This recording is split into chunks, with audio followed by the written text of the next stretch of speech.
बहुत बुरी तरीके से अमेरिका ने पाकिस्तान को फटकार लगाई है कि तुरंत ये सब रोको, तुरंत पीछे हटो। अमेरिका ने पाकिस्तान को कह दिया है। तो अभी आपने एक खबर बताई थी कि मार्को रूबियो से बात हुई है। मार्को रूबियो ने फौरन बोला है क्या कर रहा हो, बहुत बुरी तरह पिटोगे, नामो निशान मिट जाएगा, फौरन पीछे हटो। ये बहुत बड़ी खबर। अमेरिका पहले भी कह रहा था कि भारत ने ऑपरेशन सिंदूर किया है, ये उसका हक है, हिलना मत, कुछ करना मत। लेकिन पाकिस्तान ने गलती की। एक बार फिर अमेरिका समझा रहा है पीछे हट जाओ, हाल बुरा होगा। लेकिन अब पता नहीं समझ में आता है। गौरव आर्या, जब तक मार्को रूबियो का फोन जाएगा, वो कह रहे हैं कि तुम पीछे हटो, तब तक तो भारत ने लाहौर पर अटैक कर दिया है। लाहौर पर अटैक कर दिया। और अगर अमेरिका को फोन करवाना था तो आईएमएफ से करवाना था। गलत कर दिया खुद फोन करके। आईएमएफ से फोन करिए, फट से पीछे हटेंगे। और बहुत बढ़िया करा। देरी हुई है, इसमें बचे कुछ ड्रोन भी पाकिस्तान क्या उड़ा देंगे। और एक और बड़ी इंपॉर्टेंट बात है सर, चाइना ने, सॉरी टू इंटरप्ट, चाइना ने पाकिस्तान से कह दिया कि हमारी इक्विपमेंट यूज करना बंद करो। हमने अफ्रीका से कहता हमारी काम करती इक्विपमेंट। नहीं, हमारी नाक कटा रहे हो तुम लोग। नहीं, आनंद सर, मुझे तो ये लग रहा था कि अमेरिका से पहले चीन पाकिस्तान को रोकेगा कि मत लड़ो भाई, क्योंकि तुम लड़ते हो, तुम पीटते हो, और पोल मेरी खुलती है कि रास्ते का माल सस्ते में ये चीन बना रहा है। JF-17 किसी को नहीं चाहिए, किसी को चीन का एयर डिफेंस सिस्टम नहीं चाहिए जो न ड्रोन रोक पा रहा है, जो न मिसाइलें भारत की रोक पा रहा है। चीन अलग एक्सपोज, पाकिस्तान अलग एक्सपोज। लेकिन सर एक बात बताइए कि कल पाकिस्तान के लिए एक बड़ी खुशखबरी आनी थी। IMF से उसको लोन मिलना था। जो आदमी रात में ये हमले कर रहा है उसको कौन लोन देगा? क्या उस पर भी अब संकट है? नहीं, मुझे लगता है कि बिल्कुल संकट है, 100% संकट है। और अमेरिका की अगर बात नहीं मानेगा, अमेरिका इसकी चूड़ियां कसेगा। और एक और बड़ी खबर मेजर भाई, एक और बड़ी खबर, सियालकोट पे बड़ा हमला हो गया है। सियालकोट में भारत ने बड़ा हमला किया है। लाहौर में 3 ठिकानों पर भारत ने बड़ा हमला कर दिया है। यानी अब ये वॉर है बॉस, अब इसमें कोई इफ बट नहीं है। सियालकोट में भारत का बड़ा हमला, लाहौर में लगातार सायरन बज रहे हैं। भारत घुस गया है पाकिस्तान में। लाहौर में ब्लैकआउट, लाहौर में सायरन, सियालकोट में भारत ने बड़ा हमला कर दिया है। मेजर गौरव आर्या, जरा सियालकोट की इंपॉर्टेंस समझाइए। देखिए, ये पाकिस्तान का एक बहुत बड़ा वहां पे कैंटोनमेंट है, इनके आर्म्स डंप हैं, इनके मिसाइल डंप है वहां पे। और सियालकोट पाकिस्तान के लिए बहुत बड़ी खबर, पाकिस्तान घुस गई भारतीय सेना। ये अज्ञात बॉर्डर पर पाकिस्तान के भीतर दाखिल हो गई भारतीय सेना। और देखिए मेजर गौरव आर्या को, ये इसका मतलब समझिए ये क्या है। ये अब पराक्रम का वो प्रदर्शन है जिसकी ताव झेल नहीं पाएगा पाकिस्तान। अज्ञात बॉर्डर पर कहा जा रहा है कि भारत की सेना, भारत की आर्मी घुस गई है। अभी तक तो कहा जा रहा था कि सिर्फ एयरफोर्स अटैक कर रहा है, लेकिन अब भारत की आर्मी घुस गई है। मेजर गौरव आर्या, एक बार नेवी बीच में आके कराची पोर्ट पे आग लगा दे, मजा आ जाएगा। एक बार नेवी वाले आप भी जरा अपना इसमें हिस्सा डालो।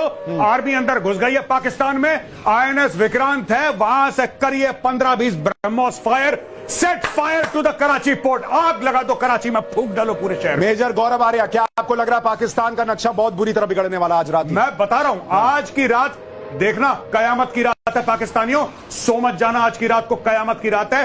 तुम्हारे सर पे मौत का नंगा नाच हो रहा है। सो जाओ, लेकिन एक आंख खुली रखना। हाँ, नहीं, पाकिस्तान के जितने बच्चे आज घर पे अपना मैप बनाने का प्रैक्टिस कर रहे हैं, आज बार रुक जाओ बेटा, आज बार रुक जाओ, या 2-3 दिन और रुक जाओ, तुम्हें मैप फिर से सीखना पड़ेगा। ऐसी स्थिति बन रही है। मीरा जी आपको जोड़ना चाह रही हैं। सुशांत जी, बहुत बहुत अभिनंदन। भारत माता की जय। ये ललकार के साथ जय हो गया। जैसे अभी मेजर गौरव आर्या सर भी बोल रहे थे कि जैसे ही हमारा INS विक्रांत से हो, बाकी बच्चों के जो F-16 उन्होंने वहां पे ग्वादर में डाल रखे। अरे मीरा जी, आप कह रही थी S-400 का मिसाइल बड़ा महंगा आता है, ड्रोन पे क्यों खर्च करना? अरे भाई, भारत कह रहा है खुला खुला खर्च करो, इनको कंगाल कर देना है, उसके लिए सोचने की जरूरत नहीं है। सुशांत जी, हमारा जो महाराजा रंजीत सिंह का लाहौर है वो बहुत जल्दी वापस हमें मिलने वाला है। बस कुछ गिनती के समय बचे हुए हैं और ये खुशी अभी सभी पूरे भारतीयों पे बहुत जल्दी दिखने वाली है। बस जैसा आपने वही कहा कि हम सब ये प्रार्थना करें कि हमारे जो योद्धा आज ग्राउंड पे भी उतरे हैं, ईश्वर उनकी पूरी तरीके से रक्षा करे ताकि ये जो काम लेके निकले उसमें सफलता से वापस भी आ सके। मैं 2 चीजें यहां जोड़ना चाहता हूं, 3 चीजें इनफैक्ट, कि इस वक्त देश में नरेंद्र मोदी का जो नेतृत्व है, आपको उसको यहां पर चर्चा में लाना होगा। कि इस तरह का निर्णय लेना कि बॉस ठोक दो, घुस के ठोक दो। और ऐसी दुनिया में जहां नरेंद्र मोदी ने दुनिया को कहा कि ये युद्ध का नहीं बुद्ध का समय है, लेकिन इसका मतलब ये थोड़ी है कि सब बर्दाश्त करेंगे। बर्दाश्त की सीमा होती है। नरेंद्र मोदी ने टारगेट रखा हुआ था 2047। आप सोचिए कि नरेंद्र मोदी ने उससे भी कॉम्प्रोमाइज किया कि चल यार 2-4 साल एक्स्ट्रा लगेंगे भारत को तीसरी सबसे बड़ी अर्थव्यवस्था बनाने में या बहुत बड़ी इकोनॉमी बनाने में। लेकिन ये सब नहीं चलेगा। पहली चीज ये, पिछले 10 साल उस आदमी को आपको मानना पड़ेगा भाई।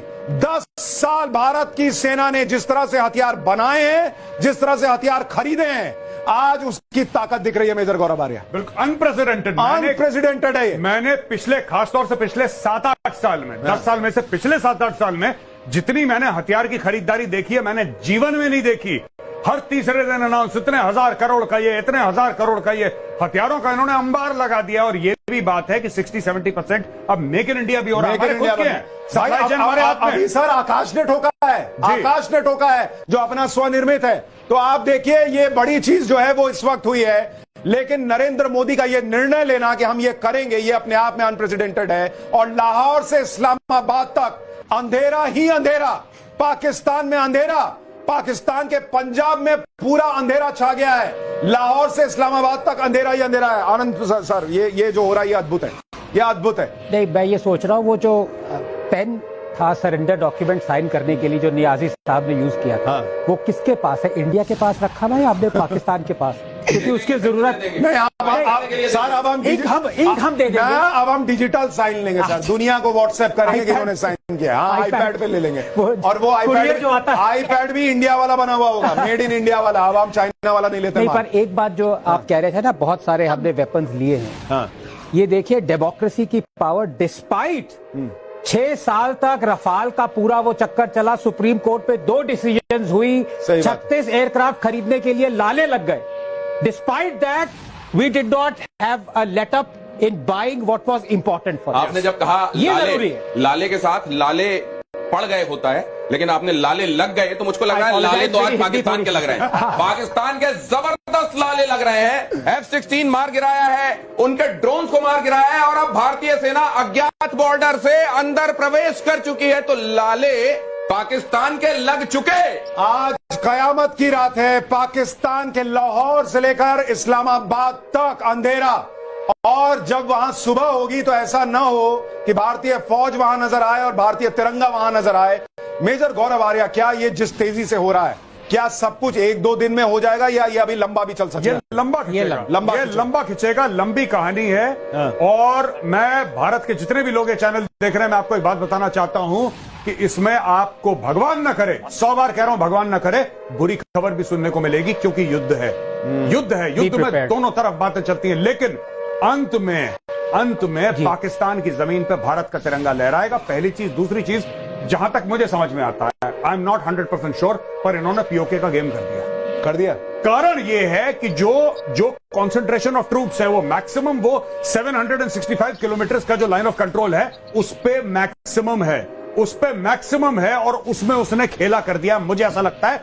और जो पाकिस्तान ने बोला है कि टैंक भेज रहे हैं जैसलमेर के थ्रू, वहां पे तो साहब हमारा स्ट्राइक कोर का जमावड़ा है। पाकिस्तान को यह नहीं पता लगेगा कि मिसाइल कहां से गई और कहां से आई।